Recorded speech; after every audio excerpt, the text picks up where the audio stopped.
Capítulo 2. La escena, si ustedes quieren seguirme, ha cambiado.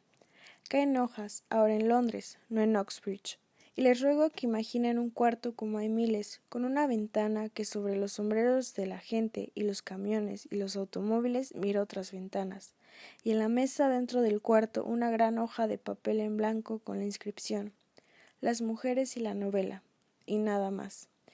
La inevitable continuación de un almuerzo y una comida en Oxbridge no podía desgraciadamente ser otra que una visita al Museo Británico. Hay que depurar todo lo personal y accidental de esas impresiones y extraer así el fluido puro, el aceite esencial de la verdad, porque esa visita a Oxbridge y el almuerzo y la cena habían despertado un cúmulo de preguntas. ¿Por qué los hombres bebían vino y las mujeres agua? ¿Por qué un sexo era tan adinerado y tan pobre el otro? ¿Qué influencia ejerce la pobreza sobre la literatura? ¿Qué condiciones requiere la creación de obras de arte? 1000 preguntas me acosaban a un tiempo. Pero yo precisaba contestaciones, no preguntas, y una contestación era imposible sin consultar a los eruditos y a los imparciales, que se han elevado sobre la disputa de lenguas y la confusión de estar en un cuerpo, y han publicado el fruto de su razonamiento y de sus buscas en libros que se pueden conseguir en el Museo Británico. Si la verdad no está en los anaqueles del Museo Británico, ¿dónde? Me pregunté, tomando una libreta y un lápiz, estará la verdad. Así, pertrechada, así interrogativa y esperanzada, salí en busca de la verdad. El día, aunque no precisamente lluvioso, era lobrego y las calles del museo estaban llenas de carboneras abiertas, que recibían un chaparrón continuo de bolsas. Coches de alquiler no cesaban de descargar en la acera baúles atados con cuerdas, repletos verosímilmente por el ajuar de alguna familia italiana o suiza que buscaba fortuna o refugio, o alguna otra de las codiciables ventajas que ofrecen en invierno las casas de pensión de Bloomsbury. Los hombres, enroquecidos desde siempre, desfilaban por las calles con plantas en carritos de mano. Algunos gritaban, otros cantaban. Londres era como un taller, Londres era como una máquina. A todos nos lanzaban para atrás y para adelante sobre ese fondo liso para que compusiéramos un dibujo. El Museo Británico era una dependencia de esa fábrica.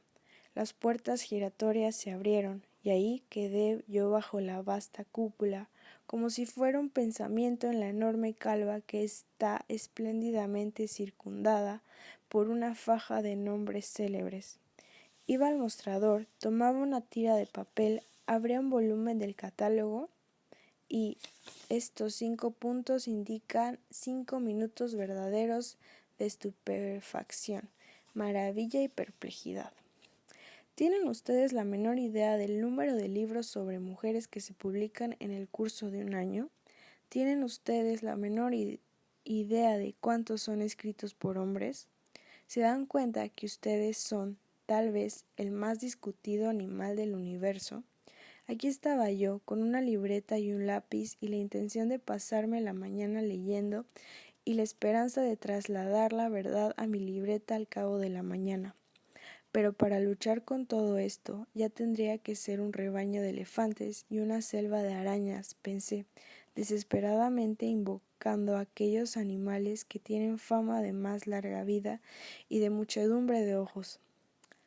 Solo para romper la cáscara precisaría garras de acero y pico de bronce.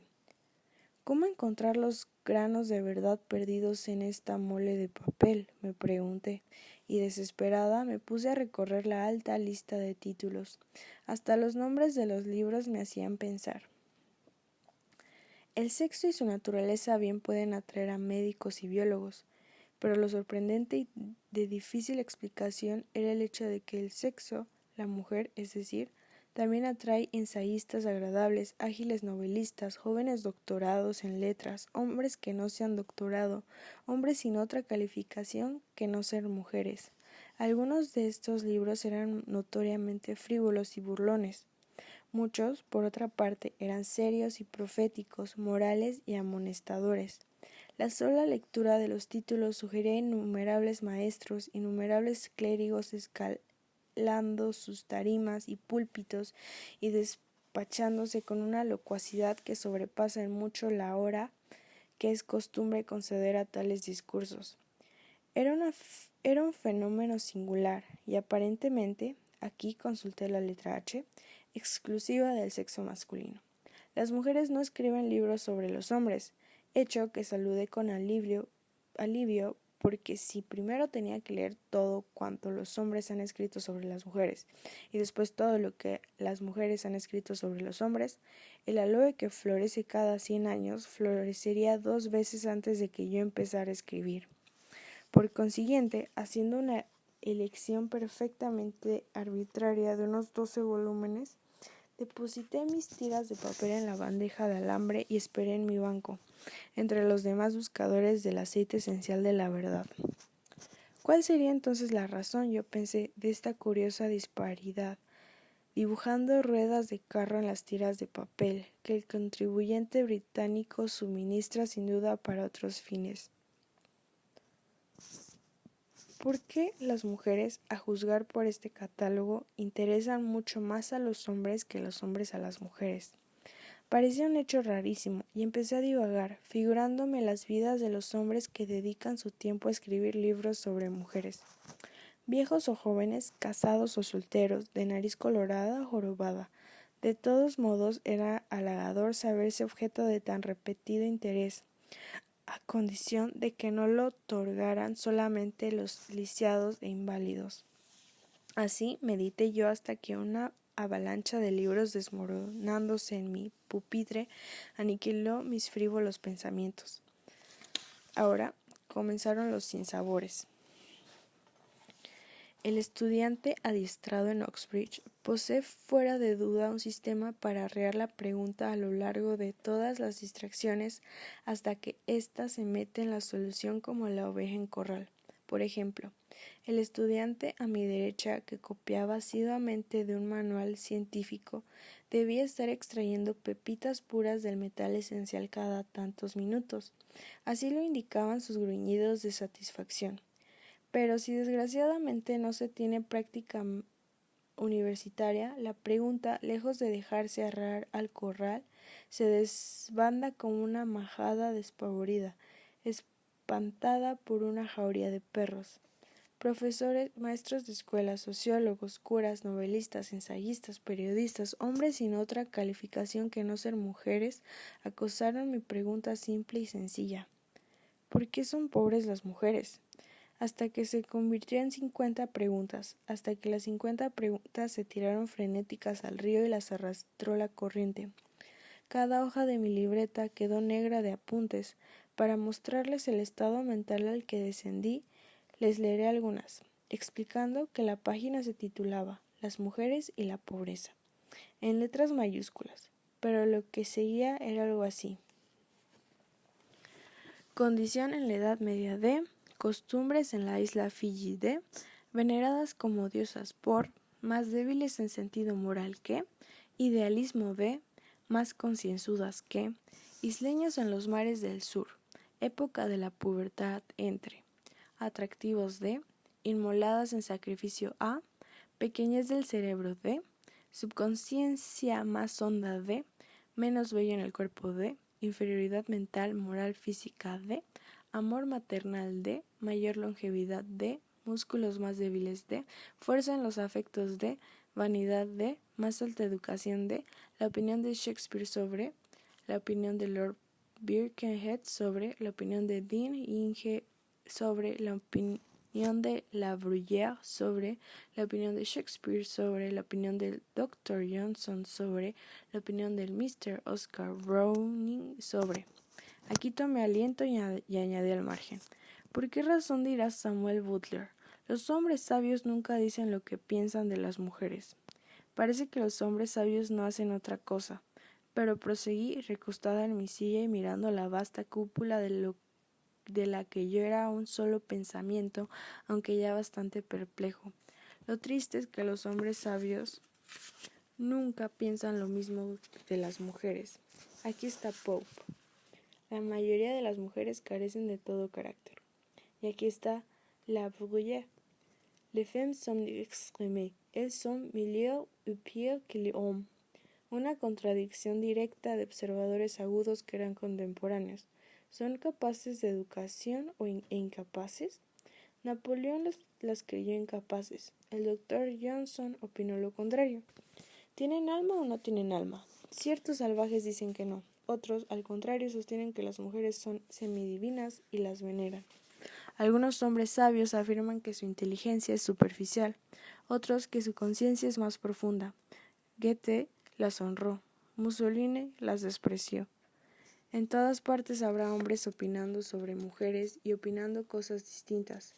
Imposible atar cabos, resolví, echando un vistazo al lector vecino que estaba haciendo los más primorosos resúmenes, encabezados muchas veces por una A, una B o una C, en tanto que en mi libreta hormigueaba un caos de garabatos contradictorios. Era afligente, era enloquecedor, era denigrante. Se me había escurrido la verdad, no había podido retener ni una gota. Imposible volver a casa, pensé, y agregar como una seria contribución al estudio de las mujeres y de las letras el hecho de que las mujeres tienen menos pelo en el cuerpo, o que la pubertad entre los isleños de las mareas del sur se alcanza a los 9 años, o será a los 90, porque al final mi desesperada escritura era indescifrable. Qué vergüenza no poder presentar nada más importante o más digno después de trabajar toda la mañana. Y si no había podido apoderarme de la verdad sobre las M, como en gracia de la brevedad ahora les decía, en el pasado, ¿a qué fastidiarme con las M en el porvenir? Parecía un perdedero de tiempo consultar a estos caballeros cuya especialidad es la mujer y su influencia en otra materia, política, niños, jornales, moralidad, por numerosos y eruditos que fueran. No valía la pena ni abrir sus libros. Pero al repensar esas cosas, yo había estado, de puro distraída y desesperada, dibujando un croquis, en lugar de escribir una conclusión como mi vecino. Era la cara y la figura del profesor von X. Durante la compilación de su obra monumental, La inferioridad mental, moral y física del sexo femenino, no era en mi croquis un hombre que interesaba a las mujeres. Era pesadote, tenía la mandíbula enorme. Para compensar ese exceso tenía ojos muy chicos, muy colorados. Tenía el aire de estar padeciendo alguna emoción que le hacía clavar la pluma en el papel como si al escribir estuviera matando a algún insecto dañino, pero como si no le satisfaciera matarlo y estuviera obligado a seguir matándolo, y aún así le sobraban motivos de irritación y de cólera. ¿Sería su mujer? Me pregunté mirando mi croquis. ¿Estaba enamorada su mujer de un oficial de caballería? ¿Era esbelto y apuesto y vestido de astracán el oficial de caballería?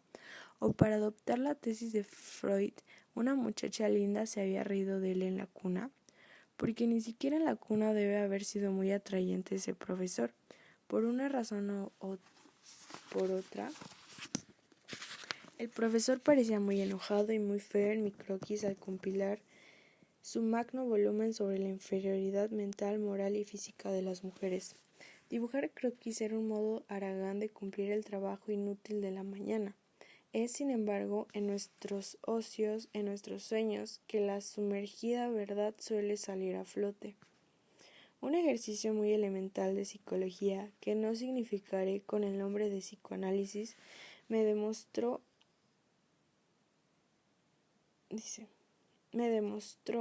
al mirar mi libreta, que el croquis del iracundo profesor había sido trazado con ira. Mientras yo soñaba, la ira me había arrebatado el lápiz. Pero, ¿qué andaba haciendo la ira? Interés, confusión, entretenimiento, hastío. Yo podía rastrear y nombrar esas emociones que fueron sucediéndose en la maraña. ¿Pero acaso la ira, la negra serpiente, estuvo agazapada entre ellas? Sí, dijo el croquis, ahí estaba la ira. Me señalaba indiscutiblemente el libro, la fase que había despertado el demonio. Era la tesis del profesor sobre la inferioridad mental, moral y física de las mujeres. Había saltado mi corazón, había ardido mis mejillas, me había sonrojado de ira. Nada de notable en todo esto, aunque sí pueril. A nadie le gusta que le digan que es naturalmente inferior a un hombrecito. Miré al estudiante vecino, que respira fuerte, usa corbata de nudo hecho y hace 14 días que no se afeita. Una tiene vanidades tontas. Es la naturaleza humana, pensé, y me puse a tapar la cara del iracundo profesor con ruedas y redondeles hasta que parecía una zarza ardiendo o un cometa crinado, digamos una aparición sin figura humana. Y el profesor no era otra cosa que una fogata en lo alto del Hampstead Head. Así mi enojo se explicó y acabó, pero me quedó la curiosidad. ¿Cómo explicar la ira de los profesores? ¿Por qué estaban iracundos?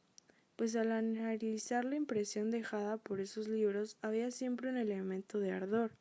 Ese ardor toma muchas formas: la sátira, el sentimentalismo, la curiosidad, la reprobación.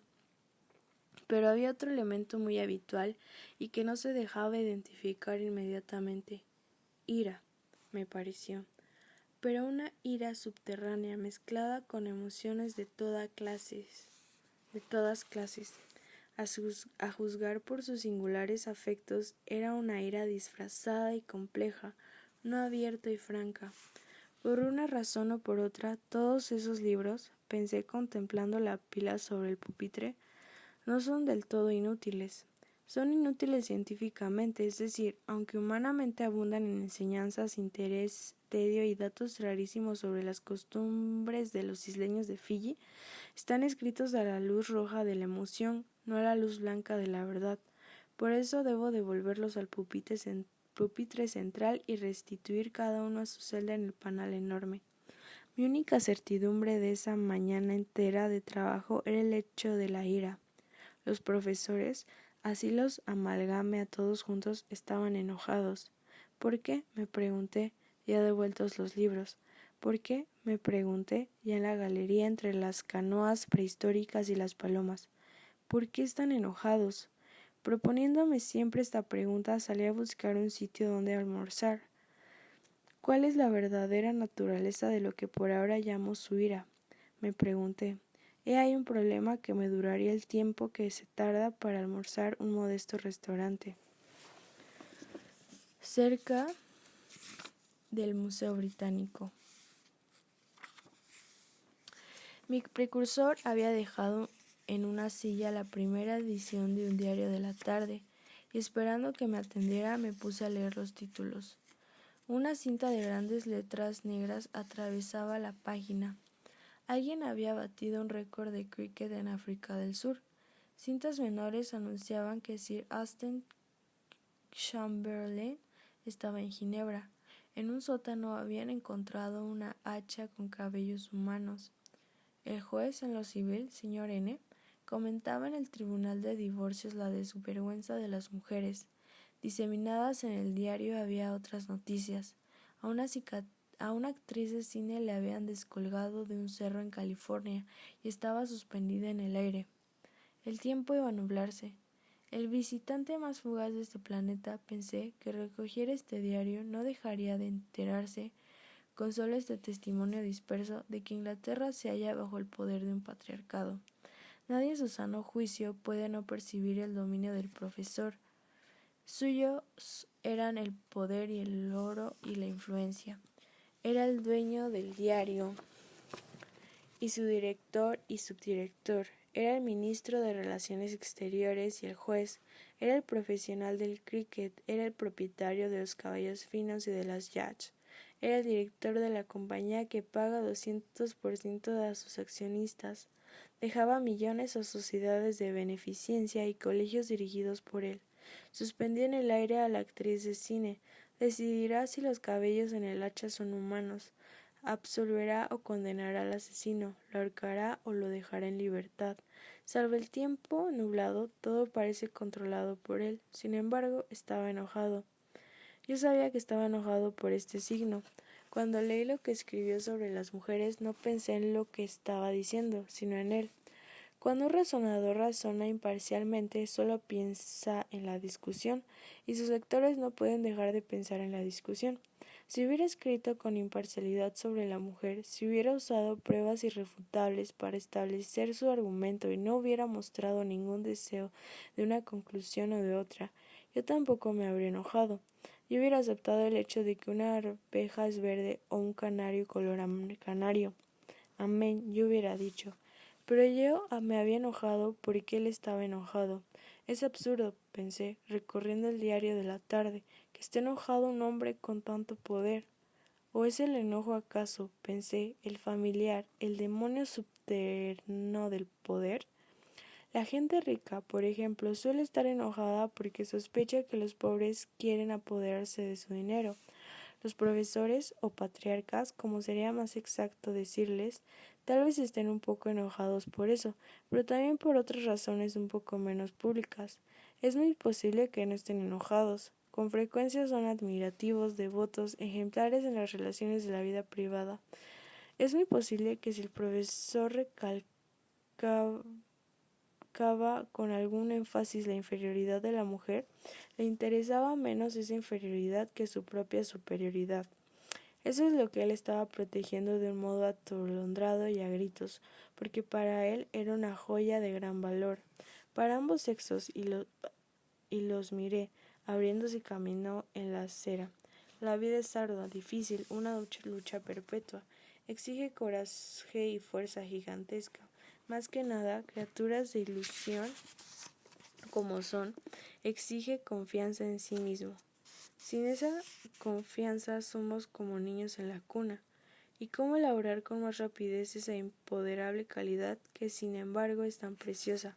Pensando que los demás valen menos que nosotros, pensando que tenemos alguna innata superioridad sobre los demás, dinero, rango, la nariz recta o el óleo de un abuelo pintado por Romney, porque los artificios patéticos de la imaginación del hombre no tienen fin.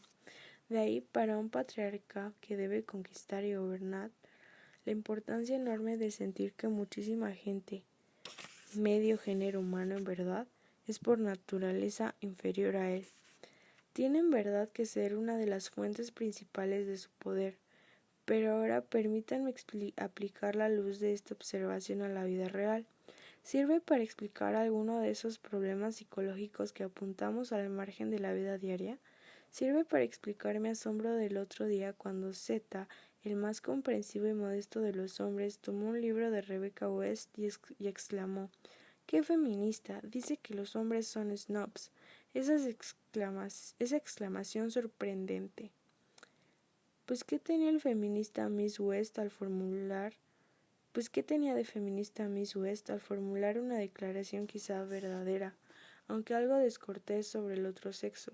Era algo más el grito de una vanidad ultrajada, era una protesta contra alguna infracción de ese poder de creer en sí mismo. Hace siglos que las mujeres han servido de espejos dotados de la virtud mágica y deliciosa de reflejar la figura del hombre, 2 veces agranada. Sin ese poder el planeta sería todavía ciénega y selva. Faltarían las glorias de todas nuestras guerras. Todavía estaríamos garabateando formas de ciervos en despojos de huesos de carnero y canjeando pedernales por cuernos de ovejas o por cualquier adorno sencillo que halagara nuestro gusto incontaminado. No hubiera habido superhombres ni dedos del destino. El zar y el kaiser no hubieran usado coronas ni las hubieran perdido. Los espejos, aunque tienen otros empleos en las sociedades civilizadas, son esenciales a toda acción violenta y heroica. Por eso Napoleón y Mussolini insisten con tanto énfasis en la inferioridad de las mujeres, porque si ellas no fueran inferiores, ellos no serían superiores.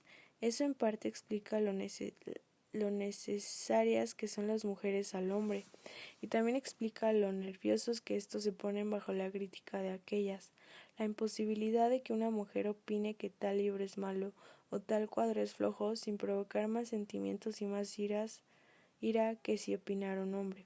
Pues si ella quiere decir la verdad, la imagen del espejo se encoge, su capacidad vital disminuye.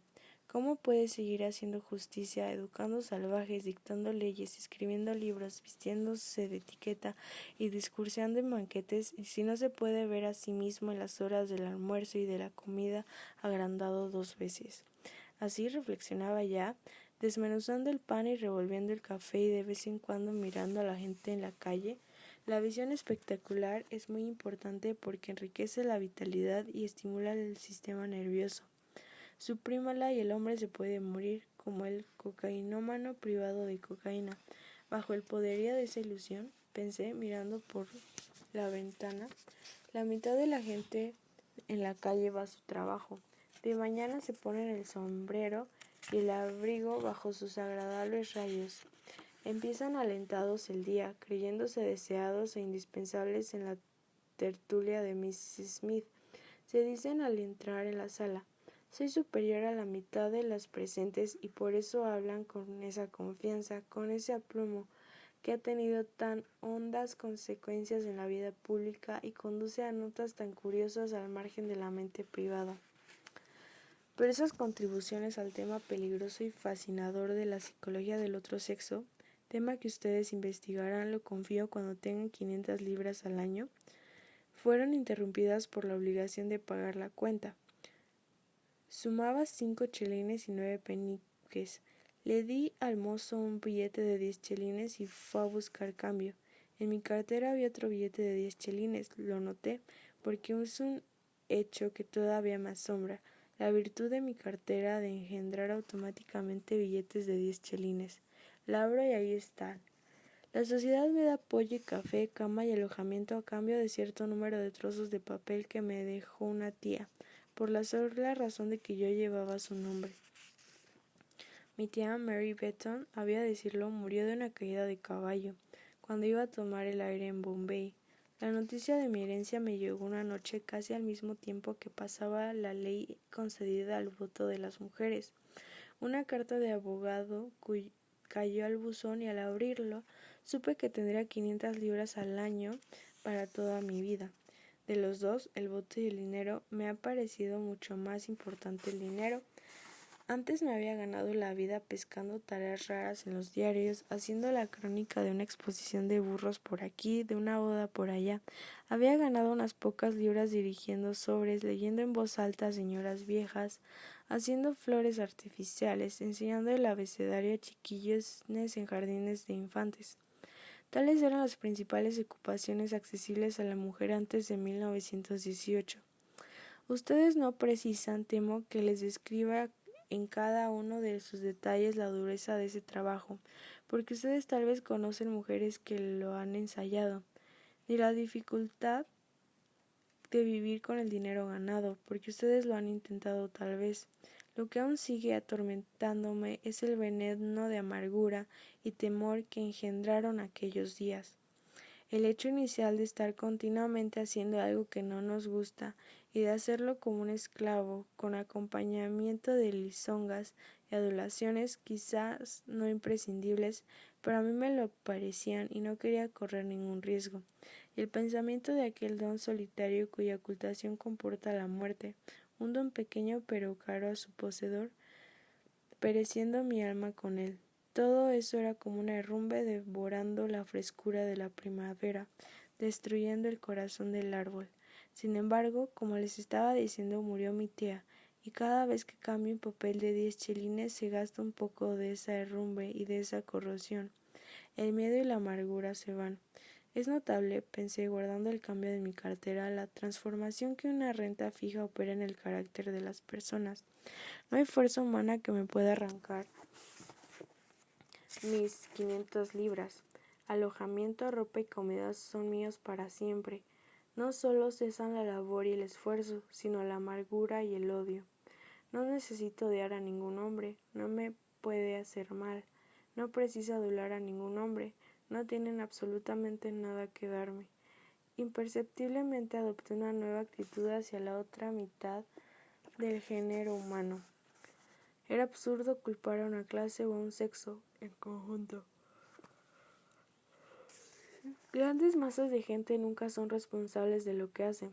Obran bajo el imperio de instintos que no pueden controlar. También ellos, los patriarcas, los profesores, tienen que luchar con infinitas dificultades, con infinitos estorbos. De algún modo su educación era tan deficiente como la mía. Había engendrado en ellos fallas no menos grandes. Es verdad que tenían dinero y poder, pero a costa de hospedar en su pecho un águila, un buitre que no cesaba de arrancarles el hígado y de sacarles de raíz los pulmones, el instinto de posesión, la furia adquisitiva que los impulsa a codiciar infinitamente los campos y los bienes ajenos, a dibujar fronteras y banderas, a fabricar barcos de guerra y gases tóxicos, a ofrecer sus vidas y las de sus hijos. Pasen ustedes bajo el arco del almirantazgo. Ya había llegado ese monumento, o alguna otra avenida dedicada a trofeos y a cañones, y piensen en la clase de gloria que se celebra ahí, o miren en el día del sol al corredor de bolsa y al procurador metidos en su casa para ganar dinero y más dinero, cuando se sabe que 500 libras al año nos mantienen vivos en el sol. Qué desagradable es tener que mantener esos instintos, reflexioné. Nacen de las condiciones vitales, de la falta de civilización, pensé, mirando a la estatua del duque de Cambridge, y en particular las plumas de su bicornio con una fijeza que pocas veces han merecido. Y al darme cuenta de esas desventajas, el miedo y la amargura se fueron atenuando en lástima y tolerancia. Y después de 1 o 2 años, la lástima y la tolerancia se fueron y llegó el alivio más grande, que es la libertad de pensar en las cosas en sí. Por ejemplo, ¿me gusta o no me gusta aquel edificio? ¿Es lindo o no aquel cuadro? ¿Ese libro es bueno o es malo? Lo cierto es que la herencia de mi tía me ha despejado el cielo y ha reemplazado la vasta e imponente figura de un caballero que Milton recomendaba a mi adoración por el espectáculo del cielo abierto. Con esos pensamientos y esos recuerdos volví a mi casa junto al río. Estaban encendiendo las lámparas y desde la mañana Londres había indescriptiblemente cambiado. Era como si después de trabajar todo el día la enorme máquina hubiera hecho con nuestra ayuda unas pocas yardas de algo muy excitante y muy hermoso. Una fogosa tela relampagueada de ojos carmesí, un amarillo monstruo que rugiere con un aliento caliente. Hasta el viento flameaba como una bandera al azotar las casas y agitar los andamios. En mi calle apartada, sin embargo, prevalecía lo doméstico. El pintor de paredes bajaba de su escalera. La niñera entraba y salía con el cochecito. El cargador de carbón apilaba las bolsas vacías una sobre otra. La patrona del almacén sumaba las ganancias del día con las manos en mitones colorados. Pero tan poseída estaba ya por el problema que han encomendado ustedes que ni siquiera pude ver los espectáculos habituales sin relacionarlos con él. Pensé, cuanto más difícil es ahora que hace un siglo resolver cuál de estos empleos es más alto, más necesario. ¿Vale más la niñera o el cargador de bolsa de carbón? ¿Es menos preciosa la fregona que ha traído al mundo 8 hijos que el abogado que ha ganado 100,000 libras? Es inútil hacer tales preguntas, nadie puede contestarlas. El valor comparativo de fregones y abogados cambia de lustro en lustro, y no tenemos varas para medirlo ni aún en el presente. Qué estupidez la mía al esperar que mi profesor me suministrara pruebas irrefutables. Aunque fuera posible establecer el valor de un don particular en determinado momento, esos valores cambiarán. En el decurso de 100 años es muy posible que hayan cambiado totalmente. 100 años, pensé al llegar a mi puerta, las mujeres ya no serán el sexo protegido, participarán en todas las actividades y esfuerzos que les están vedados ahora. La niña hombreará carbón, la tendera conducirá una locomotora. Todas las conclusiones derivadas del hecho de que la mujer es el sexo protegido caducarán. Por ejemplo, aquí un pelotón de soldados atravesó la calle. La conclusión de que las mujeres y los curas y los jardineros viven más que otra gente.